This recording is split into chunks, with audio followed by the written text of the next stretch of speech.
Atención emprendedor, potencia tu negocio con préstamos con garantía hipotecaria de rebajatuscuentas.com y págalo hasta en 10 años. Bueno, y estamos con el excongresista Richard Arce, justamente para ver que nos dé sus argumentos en contraste a lo que conversábamos también con la excongresista Marta Chávez. Richard, ¿cómo estás? Muy buenas noches. Omar, buenas noches. Un gusto, como siempre, dialogar contigo y a través de RPP a todo el país. Bueno, a ver, en principio, ¿no? Lo que nos ha dicho la excongresista, además una representante del fujimorismo importante e icónica como Marta Chávez, es que lo del golpe de Estado no se colocó en esta publicación porque justamente es una publicación para niños. Y eso no se va a entender, pero que claramente se habla pues de que se suspendió la Constitución del 79. Y ella dice incluso que eso no fue así, porque quien suspende la Constitución del 79 no es Alberto Fujimori, sino la constituyente que iba a forjar la Constitución del 93. No, pero hay que recordar el momento de 1992, 5 de abril. Una situación muy parecida a lo que hemos vivido el 7 de diciembre del año pasado. La pretensión de un gobierno de disolver el Congreso, de disolver el sistema de justicia, intervenir justamente en todo el sistema de justicia con el objetivo de tener un control absoluto del poder. Eso se llama golpe de Estado. Y si no lo entienden así, pueden agarrar hasta el diccionario para entender que existe el autogolpe de Estado, porque es una forma perversa justamente de romper la democracia. Y eso tiene que estar claro, es objetivo. No se puede reescribir la historia es una sola. Y en el documento que han sacado para difundir y sobre todo para entregar a los niños, se distorsiona de manera grosera, porque se pretende justificar el golpe de Estado. Si condenamos el golpe de Estado del 5 de abril, así como condenamos el golpe de Estado del 7 de diciembre del año pasado de Pedro Castillo, porque fue una pretensión golpista, autoritaria, prepotente y totalmente antidemocrática, ¿no? Sin embargo, utilizando los argumentos de Marta Chávez, ¿no? Para hacer el contraste. Bueno, me hubiese encantado que estén los dos acá, pero bueno, para hacer el contraste. Lo que dice ella, y lo que creen muchos además, es que el país en 1992 atravesaba por una situación sumamente crítica, no solo de crisis económica, sino asediada por el terrorismo. Y es verdad, con un Congreso de la República que en ese momento era no mayoritario, favorable a Alberto Fujimori y que impedía justamente el desarrollo de una serie de políticas que, según para muchos además, llevaron a Alberto Fujimori a perpetrar un golpe de Estado. Sí, pero evidentemente en democracia vas a tener oposición. Y el arte de la democracia justamente está en la capacidad de la concertación. Si tú me pides una definición, inclusive hasta de la propia política, es esa capacidad para poder concertar. No es imponer mi posición. Porque si no, para eso mejor regresemos a la época del absolutismo, ¿no? Donde se tenía reyes y decidía, inclusive por la vida de las personas, ¿no? Recuerda bien que así como se vivía en ese momento, también esa intención de hacer el golpe de Estado que después se cristalizó, permitió generar el periodo más duro, yo diría, de corrupción, donde se degradó las instituciones del Estado, se compraba a jueces, fiscales, empresarios, periodistas. Ahí están los videos de Vladimiro Montesinos entregando fajos de dinero. Eso no se puede borrar en la historia del Perú.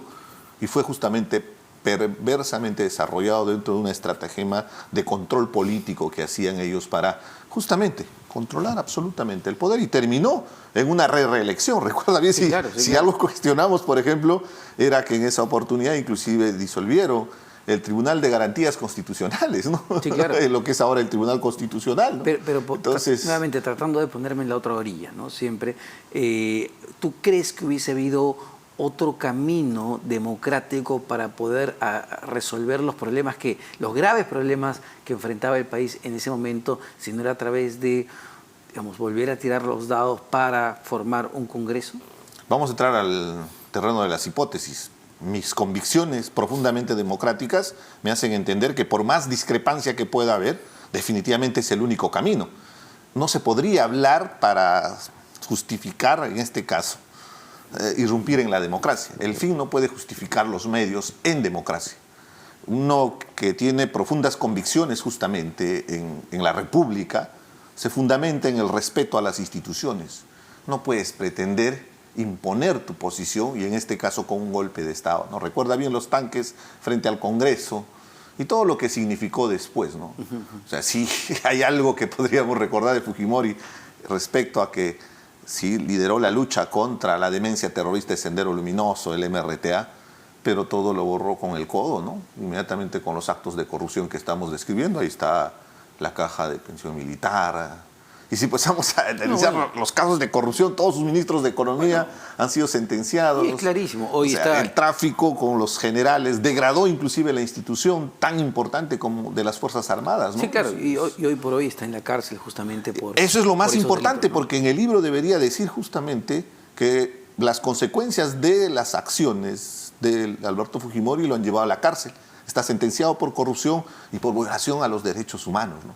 Eso no se va a tapar. O sea, el sol no se puede tapar con un dedo, para hacerte muy objetivo. Y tenemos que ser responsables. No pueden estar utilizando el dinero del Estado en el Congreso de la República para pretender reescribir la historia. Es objetivo lo que sucedió. Pero eso también nos lleva a un debate bien, a ver, de fondo, ¿no? Nuestro diseño constitucional realmente tiene las válvulas de escape necesarias para poder resolver nuestros problemas de entrampamiento político. Te lo digo por lo que vivimos y tú eres testigo presencial de eso, con Pedro Pablo Kuczynski del 2016 y justamente esta guerra intestina que tenía con Fuerza Popular que llevó a su renuncia casi obligada. Luego Martín Vizcarra cerrando el Congreso con una interpretación, hay que decirlo, con una interpretación que fue validada por el Tribunal Constitucional de ese momento, pero con una interpretación un poco forzada para cerrar un Congreso que no le permitía trabajar y que estaba con ganas de cortarle el cuello. Pareciera que no hay válvulas de escape y llevan o empujan o al presidente a cerrar a parlamentos o a parlamentos a vacar o empujar a presidentes a la renuncia. Por eso es importante no manosear el capítulo de estructura del Estado dentro de la Constitución respecto al equilibrio de poderes, porque hay una serie de falencias y lo que hemos estado viendo es el direccionamiento en función de los intereses de poder, porque al final en el Congreso, cuando se debate, no importan las razones, no importan los argumentos, lo que importa es la fuerza de los votos. Y te habrás dado cuenta que en este periodo, por ejemplo, el Congreso tiene todas las prerrogativas para hacer lo que se le venga en gana, al extremo que está arremetiendo contra instituciones, inclusive como el Poder Judicial. Ahora quieren inclusive entrar a tallar en el tema de los organismos electorales.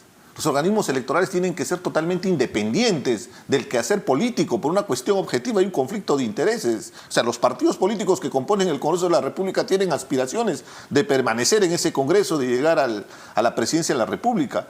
Ellos no pueden estar manejando con sus imposiciones como quieren hacer a través de las denuncias constitucionales para que también sean parte de ese proceso las autoridades electorales del Jurado Nacional de Elecciones, de la OMPE. Lo que han hecho con la ex fiscal de la Nación es una clara muestra de venganza política. Y de la misma manera, fíjate lo que están haciendo en este Congreso, ¿no? Han nombrado un impresentable como defensor del pueblo, fruto de esas componendas. Por cierto, hay que recordar y hay que hacer presente en este momento que un juez le ha dado en primera instancia el habeas corpus en Junín a Vladimir Cerrón. Así es. El objetivo de Vladimir Cerrón es llegar al Tribunal Constitucional. Y recuerda bien quiénes fueron, porque esa es primera instancia. Va a pasar a una segunda instancia y probablemente inclusive puede llegar hasta a casación, no sé, pero al final llega al Tribunal Constitucional y ese era el objetivo, esa es la estrategia de Vladimir Cerrón. ¿Por qué quiere ir al Tribunal Constitucional? Porque con los votos del cerronismo fue que se eligió este Tribunal Constitucional de corte conservador. Entonces hay que estar muy alertas. O sea, yo sé bien claro que todavía él tiene las restricciones que corresponden a sus delitos de corrupción. Se está pretendiéndose tumbar la lucha contra la corrupción con ese tipo de sentencias y pretenden llegar al Tribunal Constitucional. ¿Por qué? Porque desde el Congreso, pues, nombraron a los miembros del Tribunal Constitucional. Hay que estar muy alertas y muy atentos. ¿Te sorprende, ya cambiando de tema, es el tema del fondo editorial y la Constitución para los chicos, para los escolares, que creo que son 5.000 ejemplares? No, más es la polémica que ha generado que realmente esto llegue a los jóvenes. Pero así sea un ejemplar, ¿no? No puedes pretender reescribir la historia. No, Cuestiones claro. muy objetivas, Omar. Me refiero que... Sendero Luminoso y el MRTA fueron grupos terroristas demenciales No, al sí, que hay claro. que condenar. Me refiero que Lamentablemente. más es el impacto político que esto está generando que esto vaya a distribuirse masivamente a los jóvenes, eso voy. ¿No? Pero justamente se ha pretendido desde hace mucho tiempo reescribir la historia. Hemos vivido una época muy dura, y te lo digo como andahuaylino. O sea, las imágenes de niño que tengo de lo que significó la demencia terrorista, ver a mis hermanos del campo cargando en sus ponchos, chorreando de sangre, porque fueron asesinados de la manera más salvaje por Sendero Luminoso, sobre todo.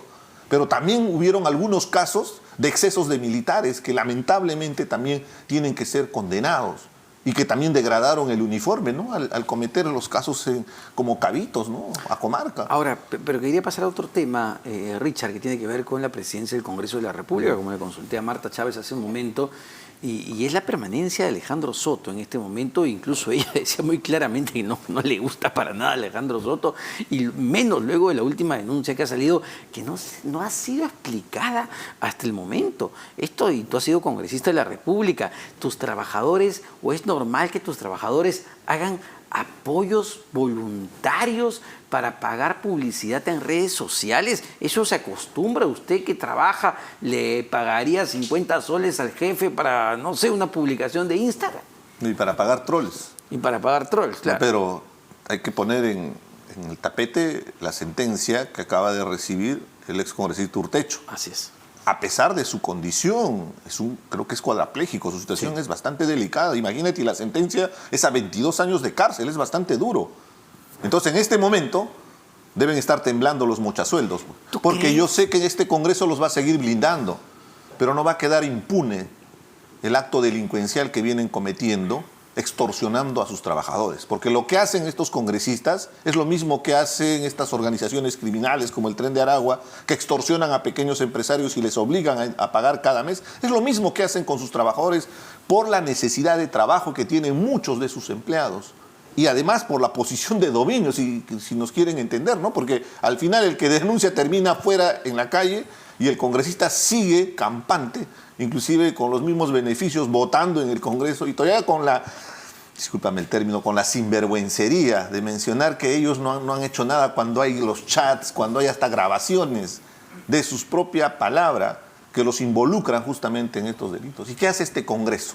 Y ahora, al final creo que tienen el presidente que se lo merece, ¿no? Un Congreso de mochasueldos, de los niños, de traficantes. Tienen ahora a un presidente del Congreso como Alejandro Soto, con toda esa retahíla de antecedentes que muestran a un hombre sin escrúpulos, ¿no? Un hombre que no tiene ni siquiera catadura moral, ¿no? Una vergüenza para el Cusco. Él, en quechua se dice jarauya, ¿no? Que no tiene la vergüenza de conociendo todo lo que está sucediendo, ¿no? Ahora, pero es interesante, ¿no? Porque desde Fuerza Popular y desde Perú Libre, incluso desde Perú Libre, están empleando una defensa férrea contra Alejandro Soto. Claro, porque ellos son son corresponsables de que hayan nombrado un impresentable. Acá para mí hay un trinquete claro entre Fuerza Popular y Perú Libre. Es una especie, ese famoso fujicerronismo, es una componenda para tomar el poder del Congreso de la República, y yo inclusive tengo una hipótesis que podríamos ir analizándola, pero la posibilidad es ir a tomar el gobierno.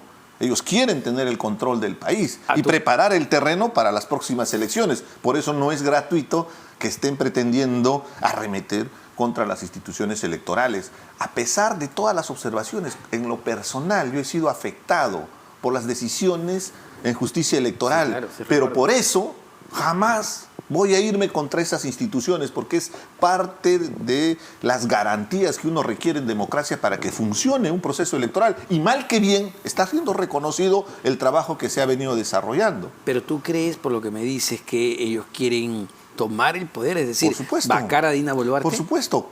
El objetivo, pero ojo, no es para que se vaya también el Congreso. Ya lo han dicho varios congresistas, sobre todo fujimoristas. Claro. Ellos han dicho que si vacan a la presidenta Boluarte, ellos se quedan hasta el 26, solo convocarían elecciones presidenciales. Y objetivamente, al final, ¿tú crees, Omar, que Cerrón, que Keiko Fujimori, la gente que está en ese entorno, está pensando en los proyectos de desarrollo, en el tema educativo, en el tema de salud? Si más bien se paran tumbándose las reformas importantes como el transporte, SUNEDU, Para eso sí se juntan, ¿no? Y ahora estamos viendo en el caso de Cerrón, objetivamente, que quiere llegar al Tribunal Constitucional y vamos a interpelar abiertamente a los miembros del Tribunal Constitucional, vamos a ver de qué están hechos, si vale los votos de Cerrón para su alta magistratura o van a favorecer a un delincuente, ¿no? Sentenciado por corrupción, un hombre que traicionó a la izquierda. Cuando alguien de izquierda se mete en actos de corrupción, esa es la mayor traición que puede haber. ¿Y tú piensas que el pueblo, digamos, los bolsones, donde la gente votó por Pedro Castillo, porque claro, ellos dicen por Perú Libre, pero votó más por Pedro Castillo, los electores se sientan traicionados el día de hoy cuando ven a Perú Libre en la mesa directiva con Fuerza Popular, APP, Avanza País? Definitivamente, muchos sectores deben sentirse traicionados, ¿no? Por todo lo que representa. Una cosa es sentarte en una mesa para discutir, para concertar, y sí es muy importante. Y de verdad se aplaudiría que los extremos inclusive lleguen a un consenso. Objetivamente, Omar, están demostrándonos. Se han juntado para ponernos un impresentable como presidente del Congreso de la República. Si son capaces de llegar a ese extremo, de exponer la institución que se llama Congreso de la República para tener a un impresentable como presidente del Congreso de la República, ¿a qué no serán capaces de hacer en el futuro? Por algo será que la Fiscalía considera a Fuerza Popular y a Perú Libre como organizaciones criminales, ¿no? Es fácil la suspicacia. Y qué curioso, ¿no? Tanto Keiko Fujimori como Vladimir Cerrón tienen serios procesos judiciales en marcha que son condenatorios por la cantidad de pruebas que los están involucrando, ¿no? Entonces, nada es gratuito. Nos estamos olvidando de Alianza por el Progreso, ¿no? Esta organización política que al final es una especie de partido que protege los intereses de los Acuña en sus universidades. Y hemos visto hasta la sanción a la Universidad César Vallejo, porque ellos lucran con la educación y no pagan impuestos porque deberían reinvertir, ¿no? Pero el dinero lo están usando para hacerle el cumpleaños, ¿no? Si tiene plata como cancha, ¿para qué necesita dinero de la universidad para que le festejen sus cumpleaños, ¿no? Interesante, ¿no? Porque es la bancada que más mochasueldos que se conocen ha traído al Congreso. Y más congresistas, no solamente en este periodo, que están presos o están con requisitoria justamente por sus antecedentes. O sea, ¿qué clase de personas? Por eso es importante, Omar, que en estas próximas elecciones tiene que haber primarias. En esa modalidad argentina de las PASO, las primarias abiertas, simultáneas y obligatorias, con lo cual vamos a cortar de raíz esa forma arbitraria de que se convierten los partidos políticos en membresías que se ofrecen al mejor postor para comprar candidaturas, pues, para tener el número preferencial. Muchísimas gracias, como siempre, Richard Arce, ex congresista de la República, es candidato también